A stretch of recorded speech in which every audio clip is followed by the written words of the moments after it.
ស្ងាត់នីមាត់ទន្លេកន្លែងគូស្នេហ៍ធ្លាប់មកសំបានអរិយត្រីស្ងាត់នីមាត់ទន្លេ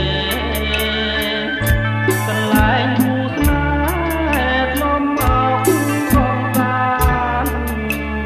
អង្គុយរៀបរាប់រឿងស្នេហ៍ពីប្រាណក្រំដួងព្រះច័ន្ទតែរាំងពេញវងដើមដងដកទេទៀបទៅមាត់ស្ទឹងជាដួងព្រលឹងខ្ញុំនឹងវល់ល្អដើមដងដកទេទៀបទៅមាត់ស្ទឹង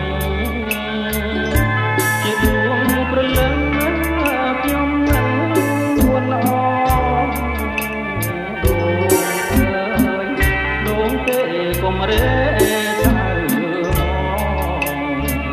ជួយចាំខ្ញុំផងចាំរឿងស្នេហាយន្តត្រជាយកធ្លាក់រំភើយក្របងអាយឆ្លើយផ្លឹងកងនេះថាក្លិនតាចំពេញក្លិនពេញជីវា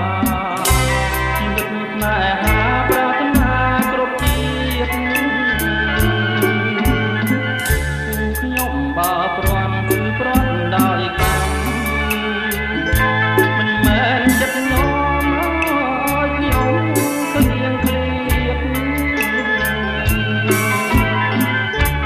ខ្ញុំបើព្រាន់គឺព្រាន់ដោយកម្មមិនមែនចិត្តនោមឲ្យខ្ញុំគ្លៀងគ្លៀតជាតិនេះជួបហើយជាតិក្រោយជួបទៀតសូមជួបគ្រប់ជាតិសូមគ្លៀតផងឡើ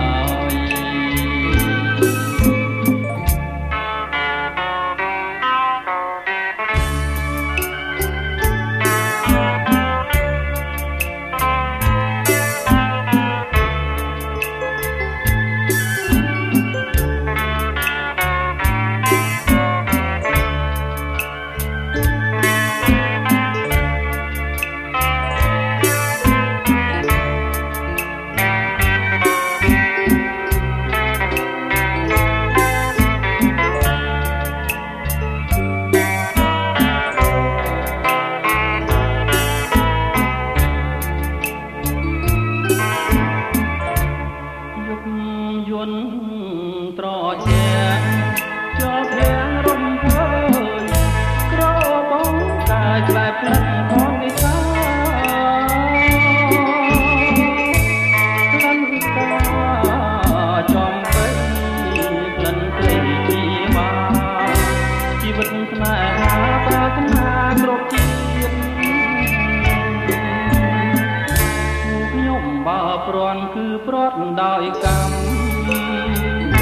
មិនមែនចិត្តនោមឲ្យខ្ញុំគ្លៀងគ្លៀតខ្ញុំបើព្រាន់គឺព្រាត់ដោយកម្មមិនមែនចិត្តនោមឲ្យខ្ញុំ